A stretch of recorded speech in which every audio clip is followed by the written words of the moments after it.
Monsieur le Président, bonsoir. Bonsoir, Monsieur Ndele.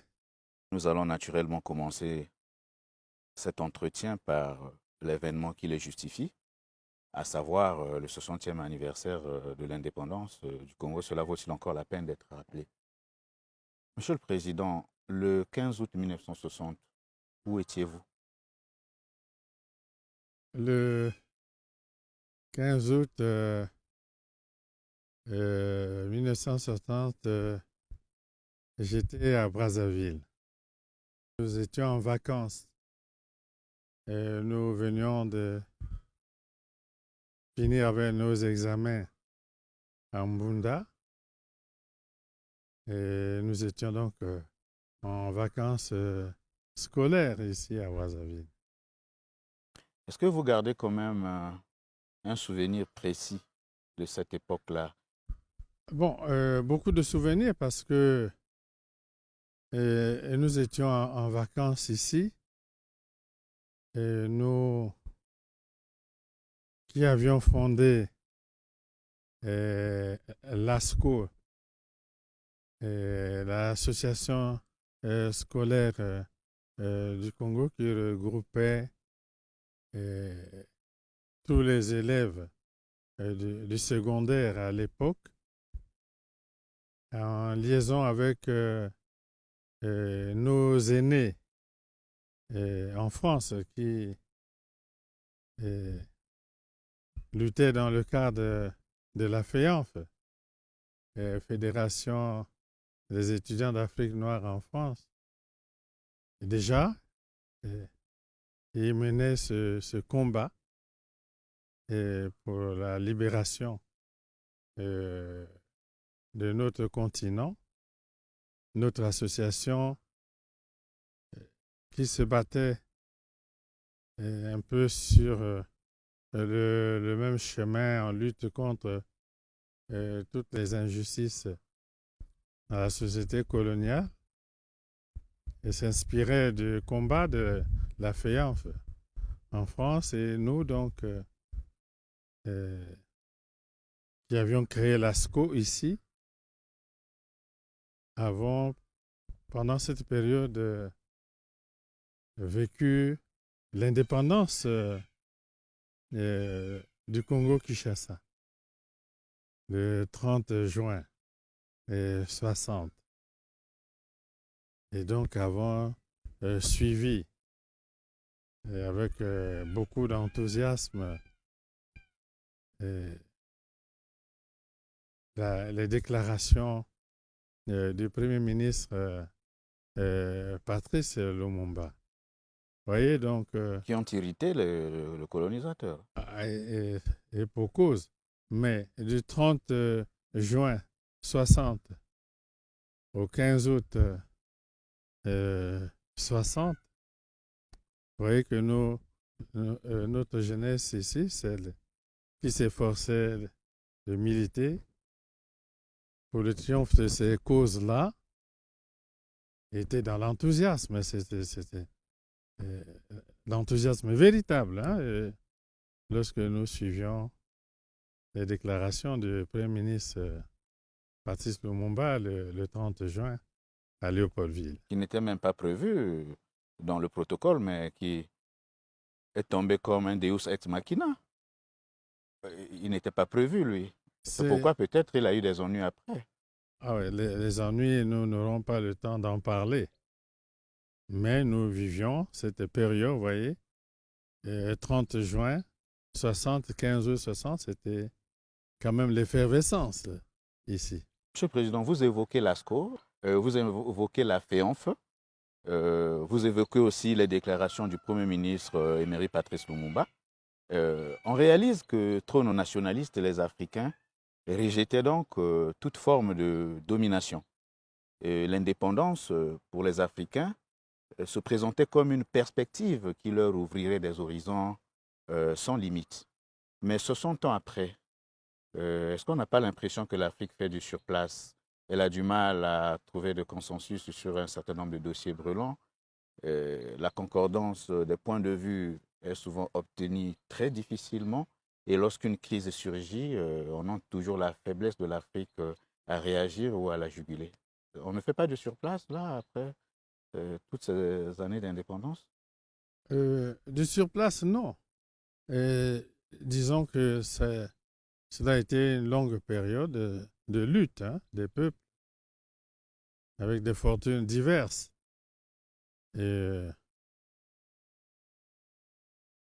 on peut quand même dire que pendant cette période, malgré les divergences, il y a eu la naissance de l'Organisation de l'Unité africaine. C'était un compromis historique important. Et il y a eu quand même, au niveau de l'Afrique, le soutien aux luttes de libération parce que tous les pays africains n'étaient pas arrivés à l'indépendance en 1960. Et il y a eu quand même un consensus autour du soutien aux luttes de libération. Et progressivement, on sent quand même euh, que quelques accords se font au niveau des dirigeants lorsqu'il s'agit de viser les objectifs de développement. Je pense au NEPAD, je pense à la zone de libre-échange économique, commercial en Afrique. Je pense à la mise en place de communautés économiques régionales. On ne peut pas aussi dire que tout ça ne s'est pas aussi produit sur fond de la guerre froide qui a divisé le monde. Mais c'était une période de lutte avec des hauts et des bas. On ne peut pas dire qu'on a fait du surplace. Donc l'Afrique avance à son rythme et à celui de Oui, l'histoire, certainement. en tenant compte du contexte international et des rapports de force, sans aucun doute. Le 15 août 1963, l'abbé Fulbert Youlou, premier président du Congo indépendant, est renversé par un mouvement syndical qui entrera dans l'histoire sous le nom de la Révolution des Trois Glorieuses. Vous êtes un jeune officier. Quel rôle l'armée congolaise a-t-elle joué pendant ces événements, sachant que l'armée française était encore présente dans le pays pour assurer la sécurité des dirigeants et des populations? Bon, l'embryon de l'armée nationale a joué le modeste rôle qu'elle pouvait jouer. Je dois rappeler qu'elle était encore sous le commandement des officiers supérieurs français, le chef d'état-major, le commandant du bataillon, l'unique bataillon qu'il y avait, l'officier le plus gradé, le colonel David Moutsaka, était en second au niveau de l'état-major. Mais elle a joué modestement son rôle dans le cadre du maintien de l'ordre. Et il faut dire que les troupes françaises étaient ici, au Congo, à Brazzaville, mais avec les événements, je pense que d'autres troupes, des parachutistes, sont venus de Dakar et de Fort-Lamy, aujourd'hui N'Djamena, en renfort. Donc, l'embryon de l'armée congolaise était tout à fait insignifiante, disons symbolique, hein, dans ces opérations de maintien de l'ordre. Mais je dois signaler cependant un fait important pendant ce développement, parce que le 15 août 1963, alors que les populations de Brazzaville avaient déjà encerclé le palais ici, des populations, venus de tous les quartiers, avaient déjà encerclé le palais ici. Et on ne voyait plus les syndicalistes. Et ceux qui dirigeaient le mouvement étaient introuvables. Comme s'ils avaient abandonné le peuple à son sort. Triste sort, oui. Et ils s'étaient mis dans une certaine clandestinité pour cause, avec des interventions de troupes françaises. C'était avant la décision du général de Gaulle qui a refusé l'intervention des troupes françaises à la demande du président Yolo. Avant cela, les syndicalistes étaient mis dans la clandestinité. Mais les populations étaient ici. Mais c'était quand même l'instinct de survie, hein? Bien, certainement. Mais alors, je peux témoigner maintenant, ce sont les officiers congolais, l'embryon de l'armée congolaise, les sous-officiers, disons les cadres, qui ont recherché les syndicalistes. Nous les avons recherchés dans la ville, nous les avons retrouvés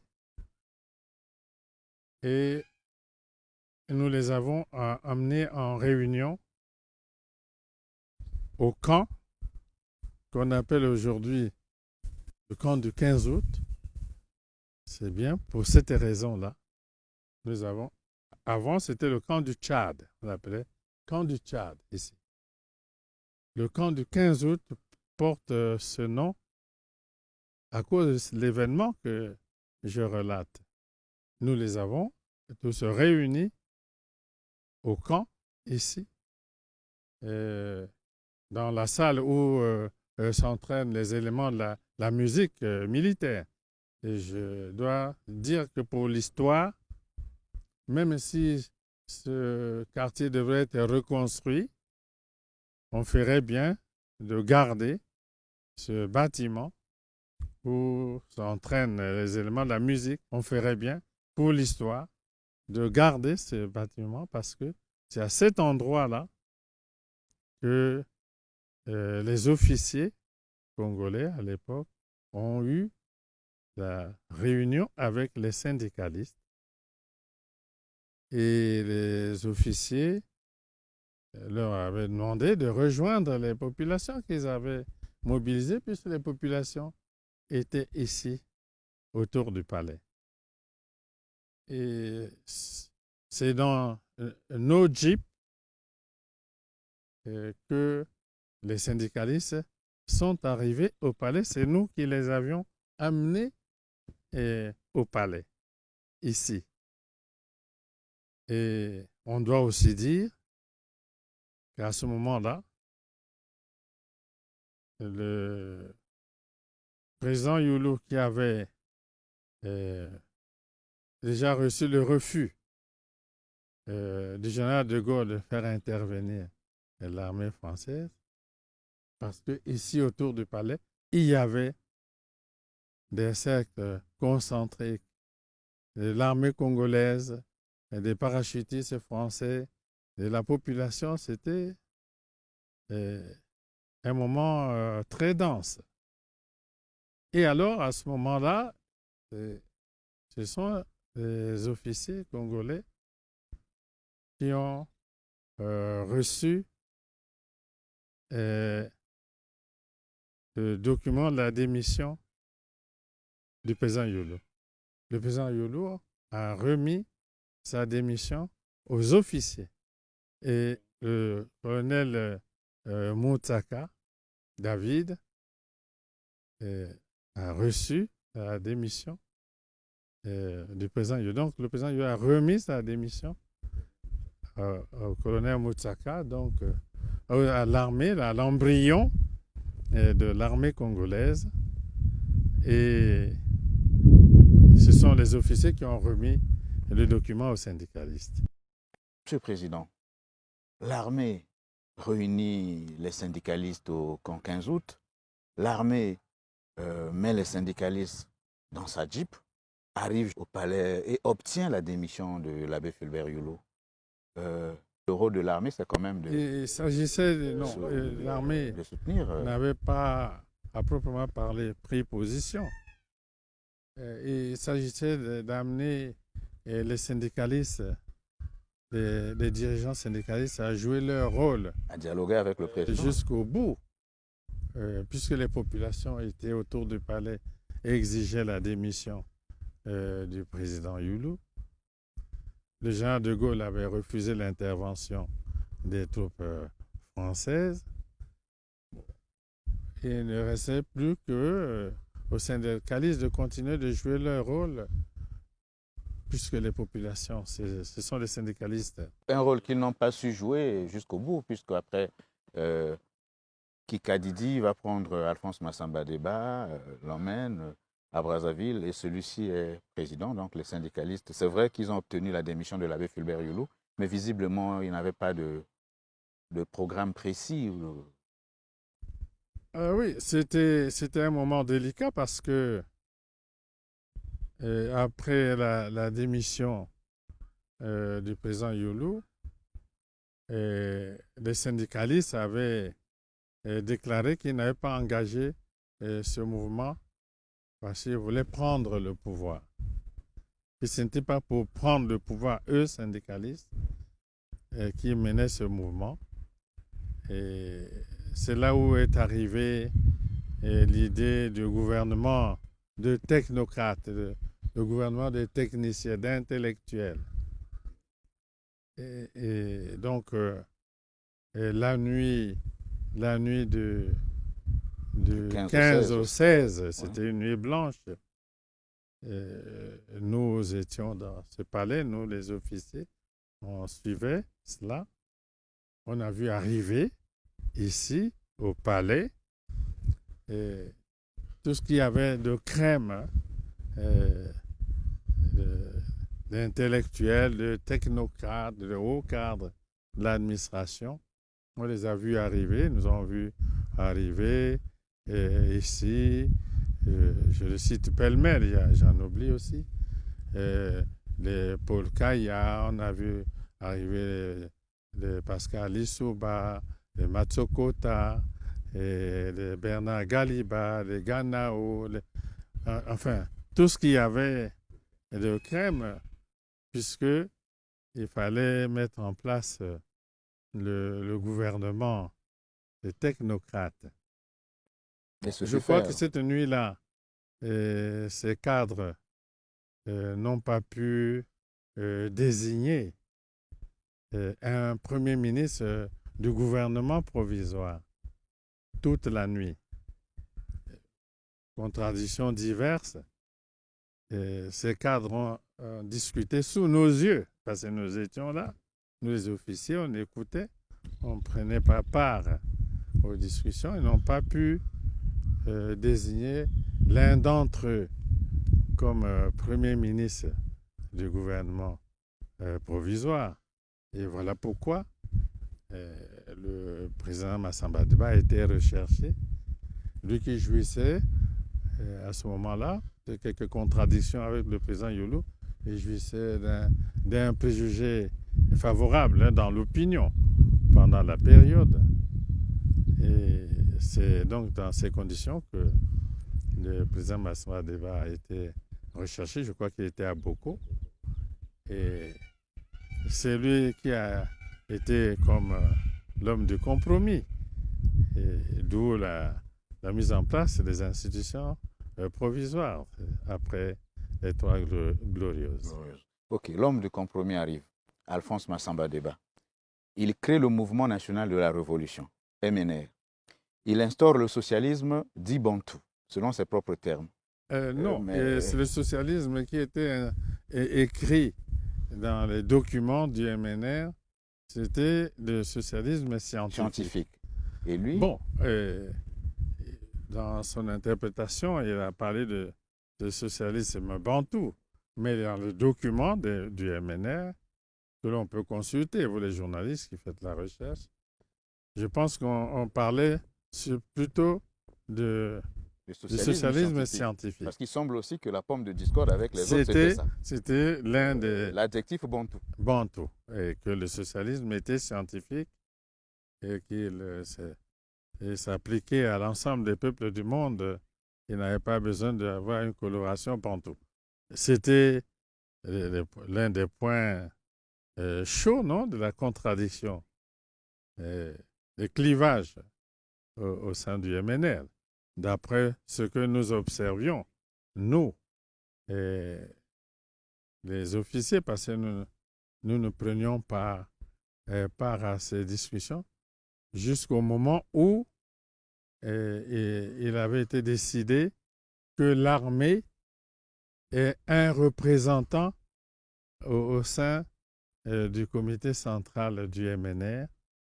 Alors, le capitaine Ngwabi avait été désigné comme le représentant. C'était le capitaine Ngwabi qui avait fini par être le représentant de l'armée au sein du comité central du MNR. Et lui-même aura des problèmes parce que nous nous souvenons encore de sa boutade quand il disait au président Massamba Deba, Monsieur le Président, le socialisme est une vision du monde universel et à ce titre, il ne peut être bantou, wolof ou mandingue. Oui, c'était le point de divergence. Il n'était pas le seul à le dire. Quelques idéologues au sein du MNR le disaient à haute et intelligible voix. Le 31 juillet 1968, il est renversé par un mouvement insurrectionnel. Après le président Massamba Deba, c'est le président Marien Ngouabi. Et vous avez dit tout à l'heure que dans les documents du MNR figurait déjà la mention socialisme scientifique. Pourquoi avoir opté pour le socialisme scientifique et pour le marxisme-léninisme? Y avait-il des raisons objectives à cela? Bon, pour les peuples colonisés et dominés,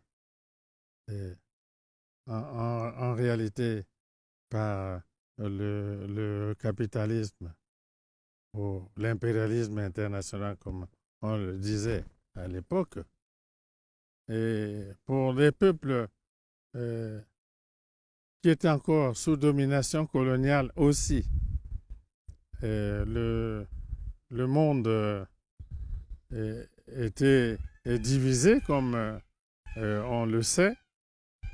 Et il y avait le pacte de Varsovie, et il y avait l'OTAN, et l'OTAN soutenait militairement les puissances d'occupation encore dans les guerres, principalement le Portugal. Et les peuples dominés qui luttaient voyaient que leur salut ne pourrait venir que du pacte de Varsovie, qui justement a soutenu toutes ces luttes. Et aussi parce que les peuples dominés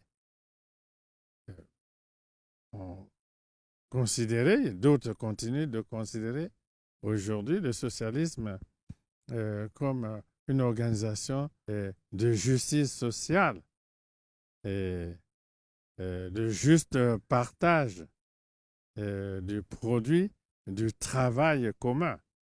Donc, les peuples dominés ne pouvaient aspirer qu'à plus de justice sociale. Et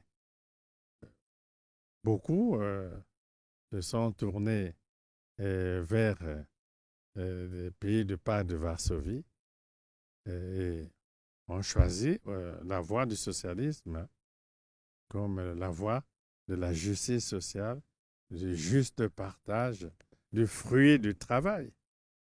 Et ce n'était pas sans raison. Marien Ngouabi arrive le 31 juillet 1968. Il va diriger le pays jusqu'au 18 mars 1977, jour où il est assassiné. Après l'assassinat du président Marien Ngouabi, il est créé un comité militaire du parti dirigé par le général Jacques-Joachim Yombi Opango. Le comité militaire du parti tient le pays jusqu'au 5 février 1979, jour où le Parti congolais du travail décide finalement de déposer le général Yombi Opango et de confier les rênes du pays au colonel Denis Sassou Nguesso. Bon, il faut d'abord dire avec précision les choses telles qu'elles étaient.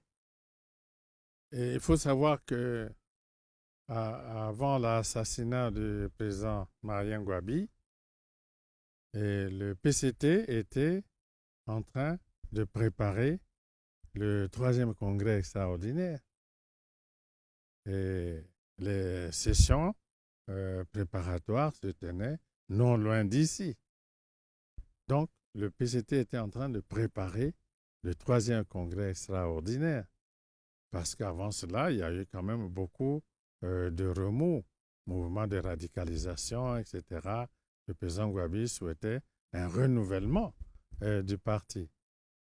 Et donc, son assassinat intervient au moment où le parti est en train de préparer le 3e congrès extraordinaire. Et voilà pourquoi, avec son assassinat, la mission du CMP, c'était maintenir la paix dans le pays, assurer les obsèques du président Gouabi et créer les conditions de la tenue du 3e congrès extraordinaire. Donc, pendant la brève période du CMP, la question principale qui se posait, c'était de savoir, oui ou non, on tient le 3e congrès extraordinaire du PCT pour remettre le pays dans l'ordre normal de son fonctionnement. L'État, avec ses institutions, qui, à l'époque, reposaient sur le pouvoir du parti, les dirigeants du parti eux-mêmes puisant leur pouvoir dans le congrès du parti. Et donc, au sein du CMP, il y a eu ces divergences. Et voilà pourquoi ceux qui souhaitaient remettre le parti à travers le congrès sur sa ligne normale de marche, ce sont ceux-là qui ont triomphé, puisqu'ils ont obtenu que le comité central du PCT, qui avait été suspendu pour laisser place au CMP, et la ligne qui souhaitait, qui voulait la tenue du congrès, c'est celle-là qui a triomphé. Voilà pourquoi, ici, au Palais du Peuple, il y a eu la réunion du comité central du parti. Ce n'était même pas encore le congrès. C'est le comité central du parti qui s'est réuni ici. On a reconstitué le comité central comme au jour de l'assassinat du président Marien Gouabi. Et cette session s'est tenue au Palais du Peuple sous la présidence du camarade Jean-Pierre Tisser-Chikaya, parce qu'il était le second du parti. C'est au cours de cette session du comité central du parti qu'il a été mis en place le comité préparatoire au 3e congrès, toujours le même. Et votre modeste serviteur avait été élu au cours de cette session du comité central comme président du comité préparatoire au congrès. Et nous avons préparé le congrès. Et le congrès s'est tenu au mois de mars. C'est au cours du congrès alors que votre serviteur a été élu président du comité central du parti. C'est tout un cheminement comme ça. Et quand il est élu, Il dirige le pays, il a quand même quelques priorités. Bon, mais il fallait, la première priorité, c'était remettre le pays dans sa marche normale à travers des institutions. Euh, il fallait faire fonctionner le gouvernement, faire que le pays ait une assemblée et faire que l'économie du pays reparte parce que on l'oublie souvent, il y avait une crise sévère qui frappait le pays. Et je crois qu'au moment où nous tenions le troisième congrès extraordinaire au mois de mars, les travailleurs de l'État n'avaient pas touché de salaire peut-être depuis décembre ou janvier, février, jusqu'au mois de mars. C'était une situation difficile, économique, financière, sécuritaire. Il fallait remettre de l'ordre dans tout cela et faire redémarrer l'État avec ses institutions et tenter de faire redémarrer l'économie. C'était prioritaire. Voilà pourquoi nous avons, au cours de cette période, préparé le premier plan quinquennal que vous connaissez. Oui, 82-86. 82-86. On a eu quelques acquis du premier plan quinquennal. Oui, oui, oui. Que vous en êtes fiers aujourd'hui? On n'a pas le temps d'en parler, mais vous en êtes la quand même démarche, c'était cela. Sortir le pays du marasme, remettre l'État dans son fonctionnement normal et tenter de redresser l'économie. Et on a pu obtenir quelques résultats. Mais en tous les cas, on a pu observer que de 79 à la période où se tenait la conférence nationale ici, en 91, on n'avait plus connu des retards de salaire dans le pays. Et il y a eu quelques acquis. Nous pouvons dire que de 79 à 91, il n'y a plus de retard de salaire dans le pays. En 1979, vous accédez à la magistrature suprême. 7 ans après, en 1986, vous êtes élu président de l'OUA, Organisation de l'Unité africaine. Et nous avons souvenance que la lutte pour la libération des peuples d'Afrique australe et contre l'apartheid en Afrique du Sud constituait le gros de votre programme, l'essentiel de votre combat. Nous nous souvenons du Fonds Africa, une idée que vous avez lancée à Harare lors du sommet des non-alignés. Nous nous souvenons de la libération de Nelson Mandela. Est-ce que vous pouvez nous parler de manière succincte de votre mandat à la tête de l'OUA et des succès sur lesquels ce mandat-là a débouché? Bon, lorsque nous avons pris la succession du président Abdou Diouf, l'Afrique connaissait une crise économique profonde. Et il y a eu une session extraordinaire de l'Assemblée générale des Nations unies consacrée à l'Afrique. Comment aider l'Afrique à se redresser? Et comment traiter la dette de l'Afrique? C'était le dossier que me laissait le président Abdou Diouf. Il fallait poursuivre ce débat à l'international. À ce programme, à titre personnel, j'avais choisi aussi de me consacrer à la question de l'Afrique australe. Puis en troisième lieu, j'avais retrouvé dans les archives de l'OUA un dossier sur les hommes de science en Afrique. Une résolution. Il fallait organiser les hommes de science en Afrique. Moi, j'ai exhumé cette résolution.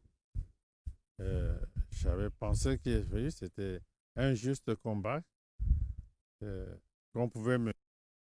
J'avais ces 3 axes, d'où le symposium, euh, le congrès plutôt.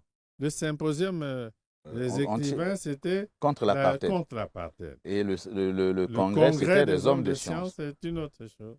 Donc, j'avais 3 axes de mon mandat que j'ai fait le tour du monde. J'ai fait le tour du monde. J'ai vu toutes les plus grandes personnalités politiques du monde pour essayer de faire triompher ces 3 objectifs-là. Il y a eu des avancées et en ce qui concerne la lutte contre l'apartheid, et puisque nous luttions pour des sanctions économiques contre l'Afrique du Sud. Et lorsque le Congrès américain avait fini par voter des sanctions contre le régime de l'apartheid, pour nous, c'était une grande victoire. Mais ce n'était pas simple. Je me souviens d'un entretien que j'avais eu à Londres avec le Premier ministre, Mme Thatcher, sur cette question de l'apartheid et des sanctions contre le régime de l'apartheid en Afrique du Sud, en tête à tête. Avec Margaret Thatcher. Avec Margaret Thatcher, j'ai posé le problème. Elle est restée silencieuse un temps.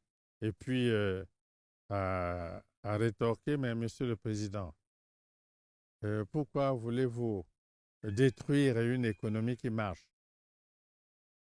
C'était très dur. Pourquoi voulez-vous détruire une économie qui marche? J'ai simplement dit, mais Madame le Premier ministre, elle marche, mais à quel prix? Parce qu'on avait des discussions dures de ce genre avec les membres permanents du Conseil de sécurité des Nations Unies, Margaret Thatcher.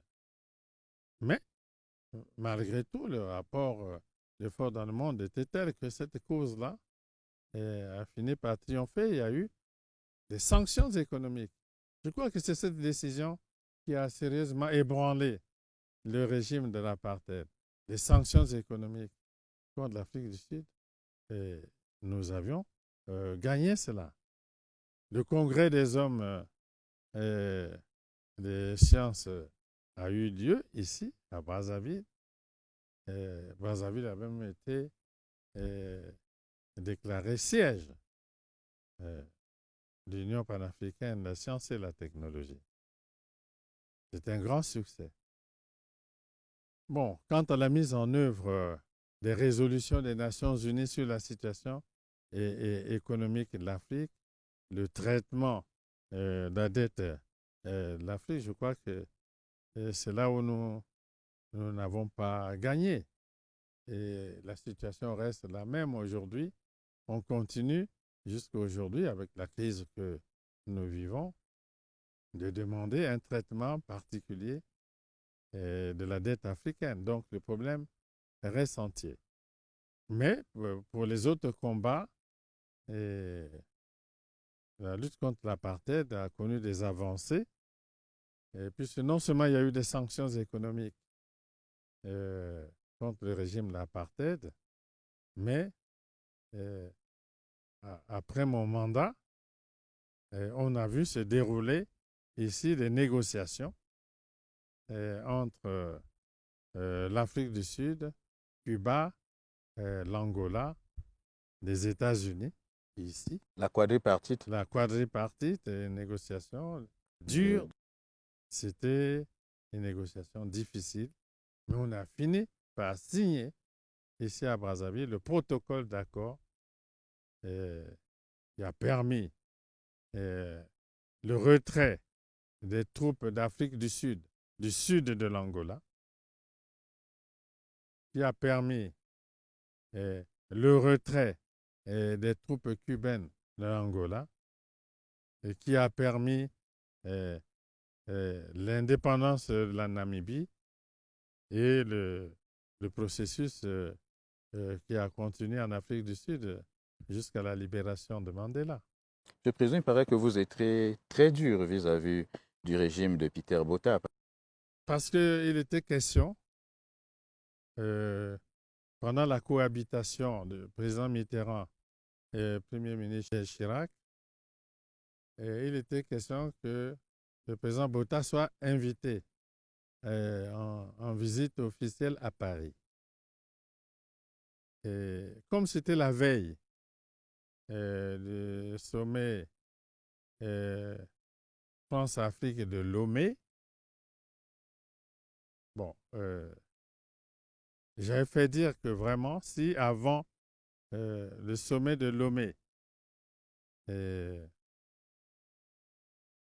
les autorités françaises devaient d'abord recevoir Botha à Paris, j'avais fait dire que, bon, au nom de l'Union africaine, de l'OUA, le président en exercice de l'OUA ne prendrait pas part au sommet. Voilà. Eh bien, les choses se sont arrangées par la voie diplomatique. Le président Botha n'est plus allé en visite officielle à Paris. Le Premier ministre Chirac, sur la route de Lomé, a fait escale ici. Nous avons discuté dans ce palais. On a déjeuné en tête-à-tête dans la villa qui est là. Et puis, bon, nous avons presque ensemble décollé en direction de Lomé. Lui est parti quelques 45 minutes avant moi. Et donc, le sommet à Lomé s'est déroulé normalement. Et un peu plus tard, peut-être, est-ce la reconnaissance du président Bush des États-Unis d'Amérique? Vous êtes invité officiellement pour, entre autres, discuter de ces questions-là avec le président George Bush. Un mot sur le voyage aux États-Unis? Oui, nous avons été invités. C'était ma reconnaissance de tous ces efforts. Je ne sais pas, mais enfin, toujours est-il que nous avons été invités à effectuer une visite d'État aux États-Unis.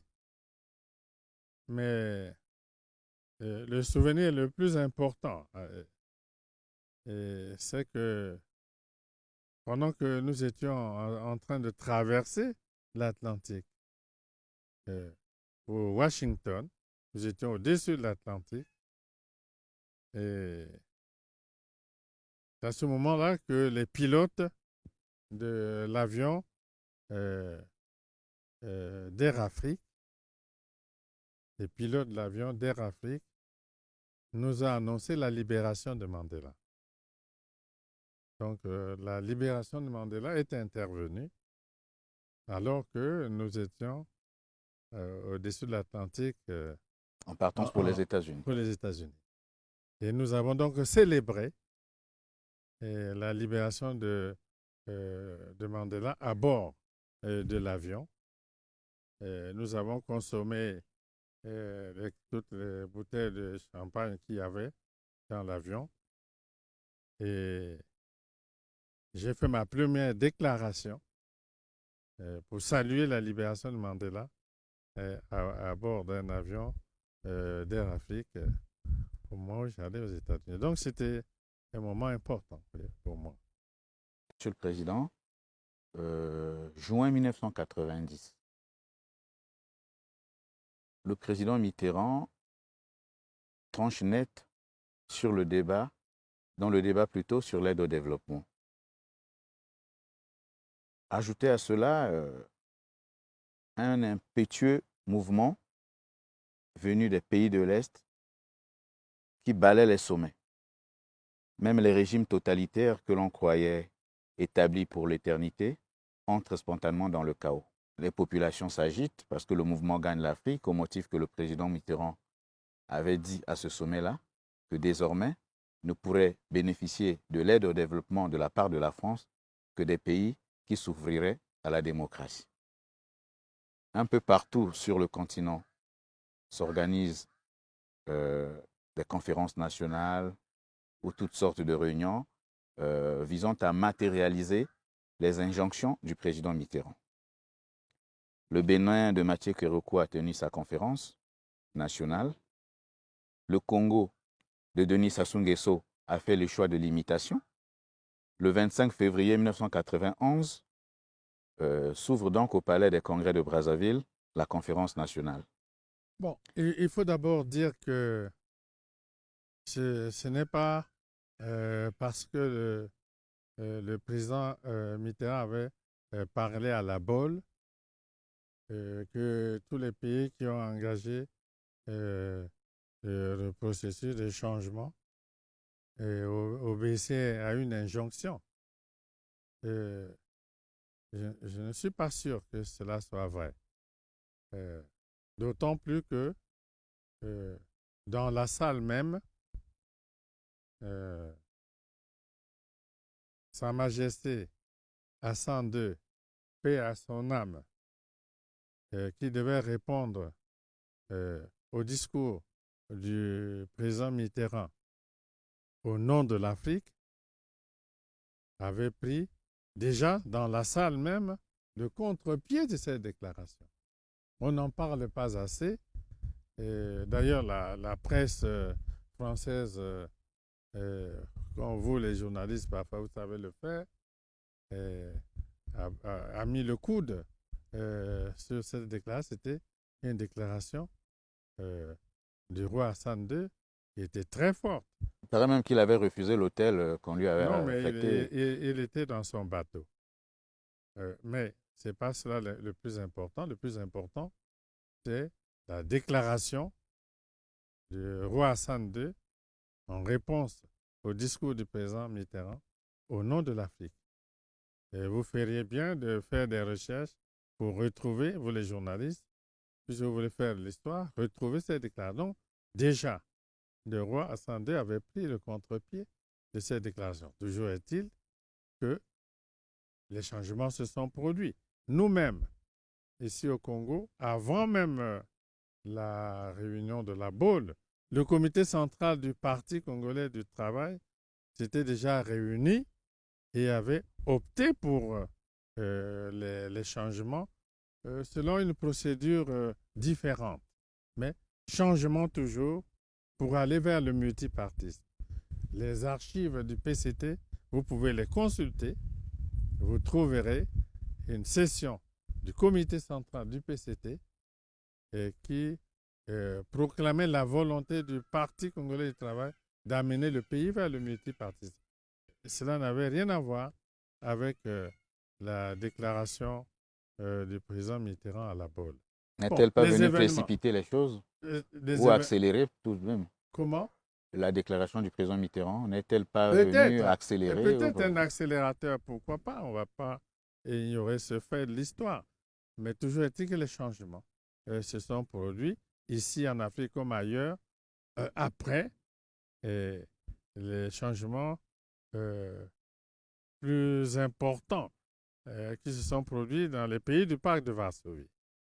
Alors, ici, le mouvement s'était engagé pour la conférence. Je ne vais pas revenir sur ces débats. Mais au cours de cette conférence, dont les idéaux fondateurs étaient peut-être l'esquisse d'un nouveau schéma pouvant aider au développement du pays, on remarque que les orateurs à la verve débordante font des déclarations qui risquaient de déboucher sur des drames divers. Monsieur le Président, vous-même vous étiez la risée de ces orateurs-là. Et lorsque vous avez constaté que les débats de la conférence nationale risquaient de déboucher sur des situations immaîtrisables, pourquoi n'avez-vous pas décidé de les arrêter net? Je ne pouvais pas arrêter ce débat. Il fallait le laisser se poursuivre. La conférence elle-même était prévue pour 15 jours et elle a duré 3 mois. Et chaque fois, Monseigneur Kombo, paix à son âme, venait me voir ici. Je signais un décret pour proroger. Et je donnais 15 jours de plus, 15 jours de plus. Et elle a duré 3 mois. Mais je devais seulement prendre date.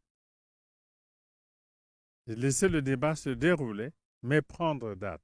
Moi, j'avais pris date en faisant cette déclaration. J'assume. J'assume. Voilà.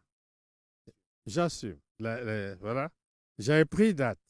Si vous lisez. Certains observateurs estiment que c'est le plus beau discours de l'ère Sassou I. Peut-être. Mais j'avais pris date. Si vous lisez ce discours de la conférence, j'avais dit que on ne devait pas engager le processus pour créer de nouvelles divisions, de nouvelles tensions, laisser d'autres parties du peuple au bord de la route. Bon, que ce n'était pas dans les violences.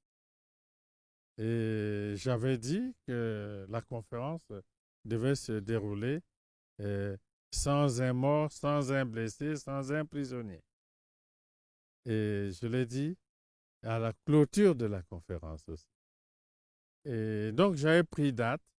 Les événements qui se sont produits après la conférence, je crois, si on les analyse bien, ils me donnent raison. Il suffit de lire le J'assume et de lire les événements qui se sont produits après.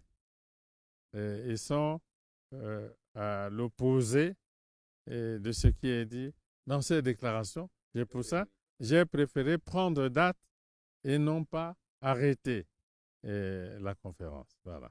Vous avez préféré prendre date. Et après la conférence nationale, on vous a adjoint Premier ministre, André Milongo. Et en août 1992, on n'a pas adjoint Premier ministre. Oui, la conférence a donné... C'était une recommandation de la conférence nationale. La conférence a donné les pleins pouvoirs au Premier ministre. Oui, et une sorte de cohabitation à la congolaise qui a certainement mis à mal, Monsieur le Président.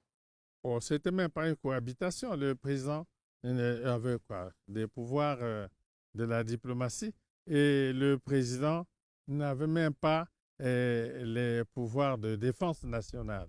C'est inédit quand même. Et le Premier ministre avait les pleins pouvoirs pour gérer la transition et amener le pays aux élections. Je pense que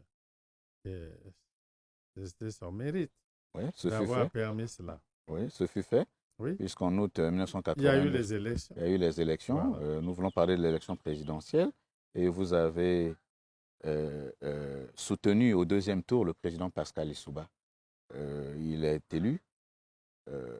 Il dirige de 1992 à 1997. Et au terme de la guerre, déclenchée le 5 juin 1997, vous revenez aux affaires. Nous n'allons pas entrer dans les détails. Nous avons assez de témoignages sur toutes ces périodes-là. Mais il y a des moments forts, des grands moments, des moments qui nous marquent à vie. Quels sont, selon vous, Monsieur le Président, les grands moments qu'a connu le Congo en 60 années d'indépendance? Bon, si on ne parle pas de la proclamation de l'indépendance en tant qu'événement majeur, je crois qu'on retiendra des événements de 63 et dont nous avons parlé tout à l'heure, qui sont des événements majeurs appelés Trois Glorieuses. C'était quand même des changements importants qui se sont produits. Et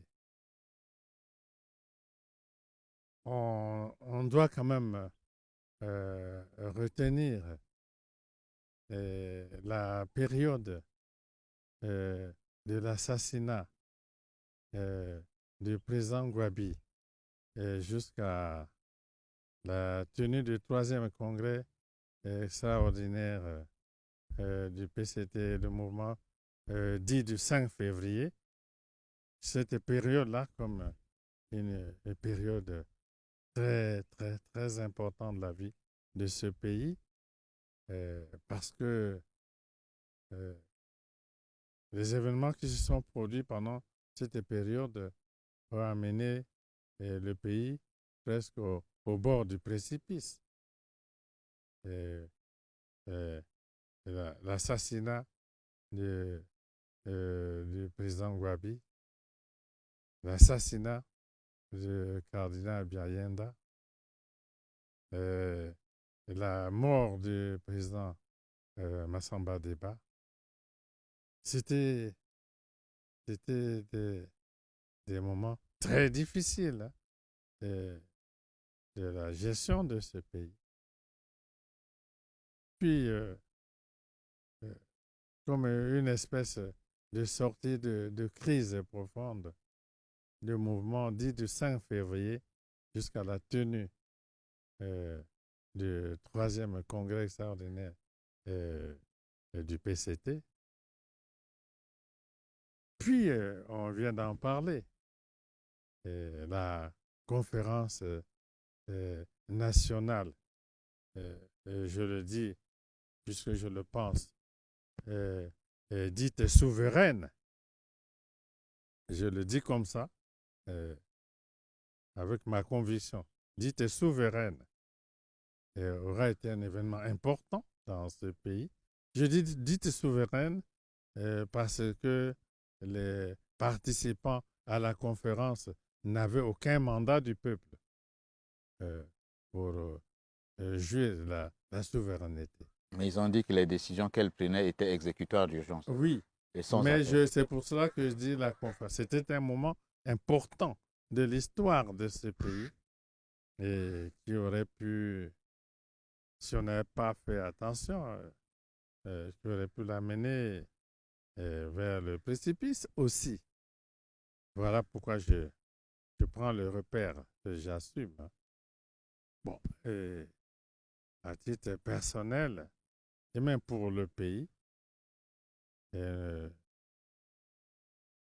nous ne pouvons pas oublier la guerre civile que ce pays a connue à partir du 5 juin 1997.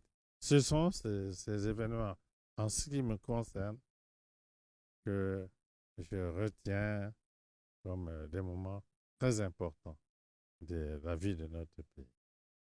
Et nous allons célébrer le 60e anniversaire de l'indépendance sous un format inhabituel parce que la planète entière est secouée par une crise sanitaire portée par le nouveau coronavirus.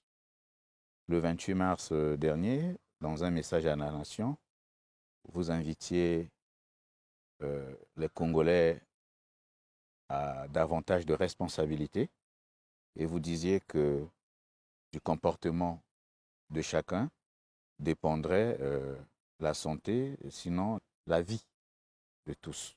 Est-ce que vous avez un commentaire à faire là-dessus, Monsieur le Président? Bon, on peut pas en dire davantage. Euh, si on se réfère justement à la pandémie dont vous parlez, on peut observer dans le monde et constater que ici et là, où les gens ne se sont pas comportés de façon responsable, les dirigeants comme les peuples, ils ont payé le prix fort et continuent de le payer. Et donc, c'est un appel à la responsabilité au niveau des dirigeants comme au niveau du peuple. Parce que tous ceux qui ont voulu faire le contraire ou ont fait le contraire ont payé le prix, peut-être continuent de le payer lourdement.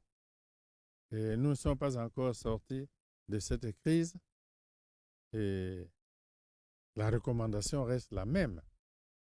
Il faut qu'il y ait un comportement responsable au niveau des individus, au niveau des collectivités, au niveau des dirigeants. Si on affiche l'irresponsabilité, la sanction est immédiate. Et dans nos pays où nous luttons presque les mains nues, je ne vois pas comment nous pouvons prendre un tel risque. Voilà, c'est le seul commentaire que je peux faire. Monsieur le Président, en quelques secondes, je vous laisse conclure cet entretien. Bien,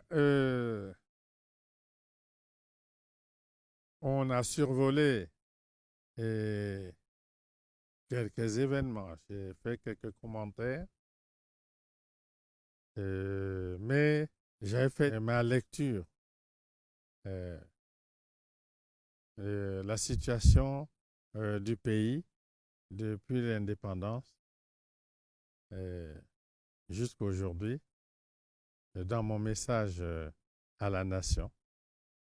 Est-ce qu'on a connu quelques avancées ou non? Est-ce qu'on a fait du surplace? Est-ce qu'on a reculé? Est-ce que nous avons bien assumé notre destin? Je réponds rapidement dans un court message à ces questions. Et comme on ne peut pas tout dire dans un discours, vous garderez certainement le reste pour vos mémoires. Peut-être. Nous reviendrons, Monsieur le Président, si vous le permettez. Je vous recevrai avec plaisir. Merci, Monsieur le Président.